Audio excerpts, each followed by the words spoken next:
Est-ce qu'au Congo, il y a des noms qui émergent contre le Rwanda? Est-ce que vous en connaissez? Est-ce qu'il y a un pasteur qui parle de Kagame dans son église? On n'a pas d'éducation civique au pays. Même à l'école, on ne parle même pas de la guerre aux enfants. Mais au Rwanda, on parle au Rwandais que Goma, Bukavu, c'est notre terre. On faudra qu'on aille récupérer. Alors que c'est nous qui avons des terres chez eux. Elles n'ont rien chez nous. Et personne ne maîtrisait la Chine plus que ce monsieur. Il a fait les pieds. Il s'est promené partout à pied pour aller découvrir la Chine profonde. Et c'est comme ça qu'il a créé une guerre de libération contre les Japonais. Et aujourd'hui, si vous attendez à la radio, on dit qu'il y a crise entre la Chine et le Japon. Faites attention. Parce que la Chine a toujours dit que je finirai par vous effacer sur la carte de la Terre. C'est ce que nous devons apprendre à nos enfants. Qu'un jour, le Rwanda doit devenir la 27e province de notre pays. Demain, nous devons savoir quelle race d'enseignants, quelle race de professeurs, quelle race de médecins, quelle race de comédiens le Congo a besoin. Aujourd'hui comme demain, nous devons savoir quel modèle de parlementaires, députés ou sénateurs, députés provinciaux, même les conseillers, on les appelle les conseillers communaux, je crois. On a besoin de quel genre d'acteurs politiques, quel journaliste, quel écrivain. Mes chers frères, j'ai toujours pris 3 peuples comme exemple de la lutte. Le premier peuple, c'est les Noirs américains face à la ségrégation raciale. Le deuxième peuple, c'est les Noirs sud-africains face à l'apartheid. Et le troisième peuple, c'est les Chinois face à la colonisation japonaise.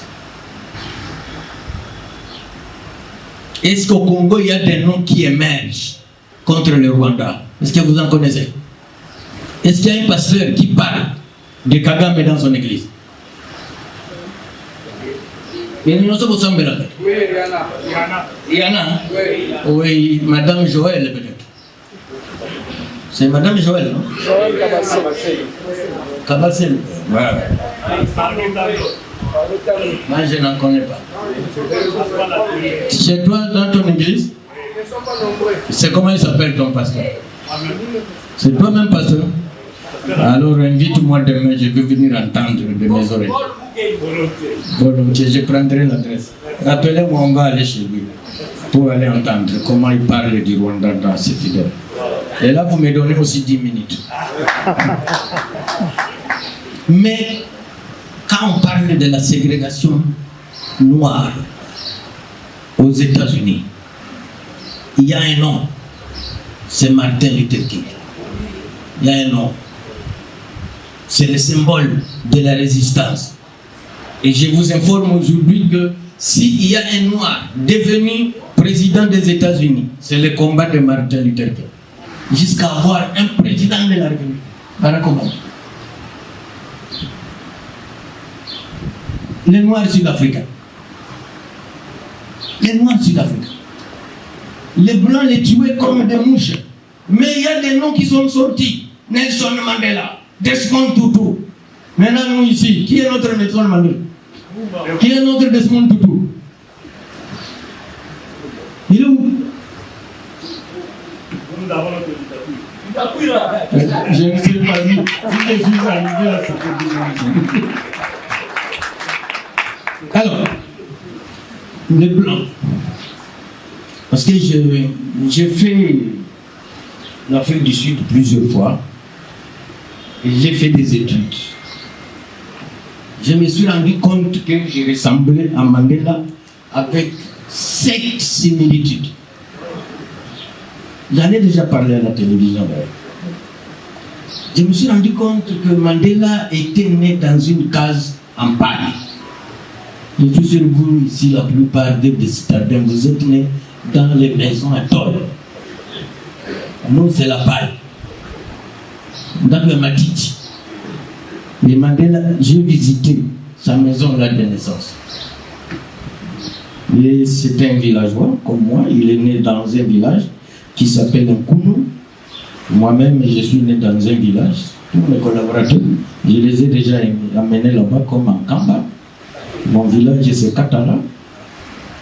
Et je me suis rendu compte que Mandela était tout à fait comme moi. Il a porté ses souliers à 12 ans, le premier soulier. Moi, j'ai porté mes premiers souliers à 9 ans. Donc, Botani est l'autre côté.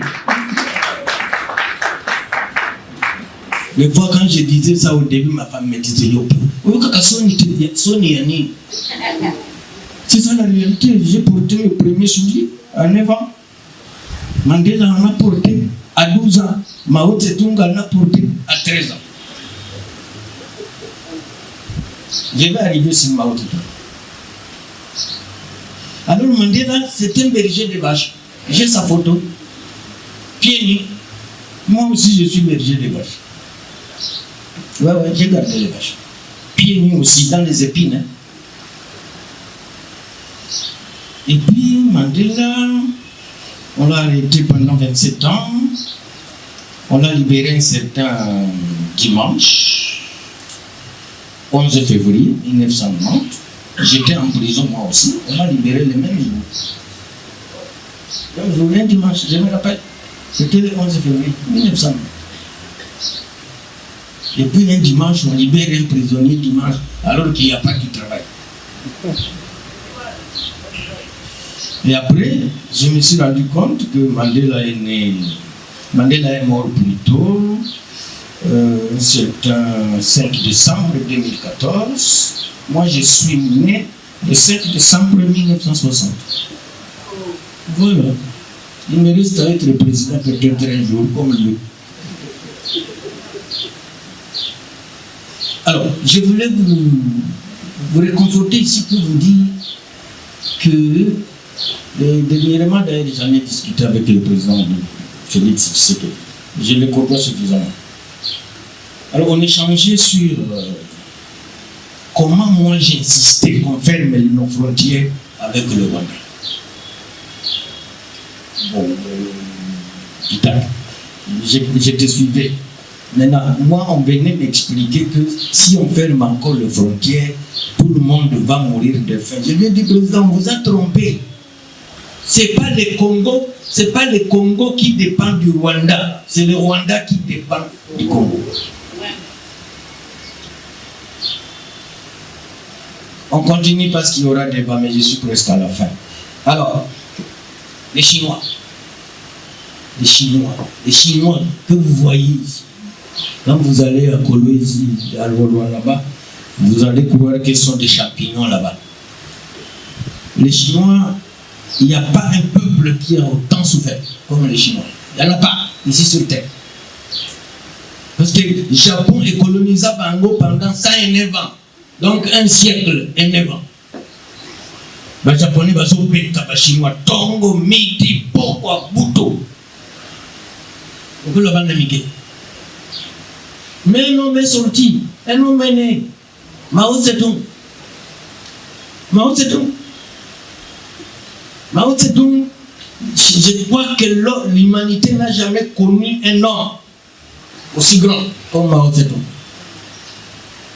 Parce que ces Chinois que vous voyez là, les Japonais les prenaient comme... Peut-être l'épidémie c'est trop fort, il peut y avoir une épidémie ici. Il va me dire, est-ce que moi je ne suis pas comme toi? Mais les Japonais considéraient les Chinois comme des sous-hommes, comme même des chèvres ou des moutons. Mais aujourd'hui, la Chine est devenue, vous savez ce qu'elle est devenue? Deuxième économie mondiale. Il n'y a que la Chine qui est en train de mettre les bâtons de roues dans Donald Trump, avec son histoire là de dédouanement. Et comment Mao Tse-tung est devenu et a rendu la Chine ce qu'elle est aujourd'hui? C'est par l'éducation civique. Ce qui nous manque.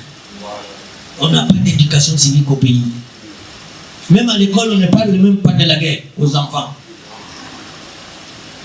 Mais au Rwanda, on parle au Rwandais que Goma, Bukavu, c'est notre terre. On faudra qu'on aille récupérer. Alors que c'est nous qui avons des terres chez eux. Elles n'ont rien chez nous. J'ai des adeptes ici dans la salle. Je leur dis toujours que Mao Tse-tung, quand il entre au pouvoir, d'abord l'histoire de Mao Tse-tung, c'est laquelle? On prétend que Mao Tse-tung aurait fait 2000 km à pied à travers toute la Chine. Que personne ne maîtrisait la Chine plus que ce monsieur. Il a fait les pieds. Il s'est promené partout à pied pour aller découvrir la Chine profonde. Et c'est comme ça qu'il a créé une guerre de libération contre les Japonais. Et aujourd'hui, si vous attendez à la radio, on dit qu'il y a crise entre la Chine et le Japon. Faites attention. Parce que la Chine a toujours dit que je finirai par vous effacer sur la carte de la Terre. C'est ce que nous devons apprendre à nos enfants. Qu'un jour, le Rwanda doit devenir la 27e province de notre pays. Très bien.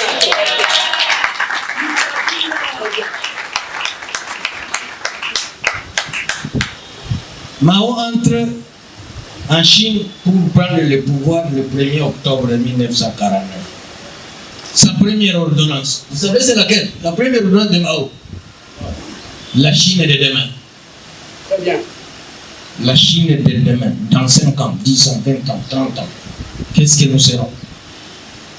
Mais il dit aux Chinois, je veux créer une brigade des élèves et des étudiants pour le salut de la Chine. Si on vous trouve 2 Chinois, 3 Chinois, en train de parler de Fali, Ouera, Nani, mon ami ici, Ferré, d'abord on va te poser la question, les chansons chantent quoi? Des civiques, l'amour. Est-ce qu'on ne peut vivre que de l'amour? Est-ce qu'on peut sauver le pays avec l'amour? Ce n'est pas l'amour aimer le pays. C'est l'amour entre une fille et un garçon, un homme et une femme. C'est tout. Bolingo, bolingo, bolingo, bolingo. De janvier à décembre. De lundi à dimanche. Bolingo, bolingo, bolingo. C'est comme mon ami pasteur, je serai là demain. Aucun pays n'a jamais été libéré par la prière. Non. On libère le pays en se battant. Non, non, tout ça,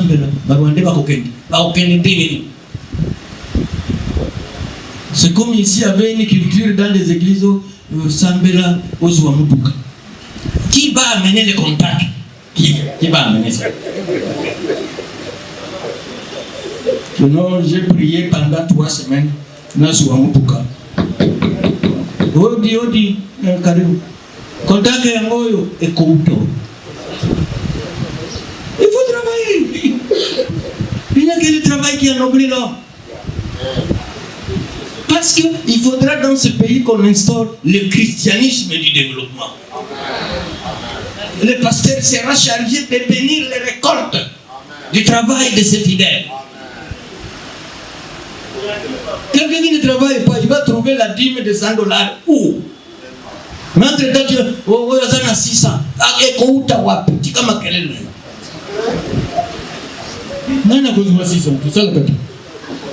Si tu n'as que les enseignants, l'enseignant 200 000 francs.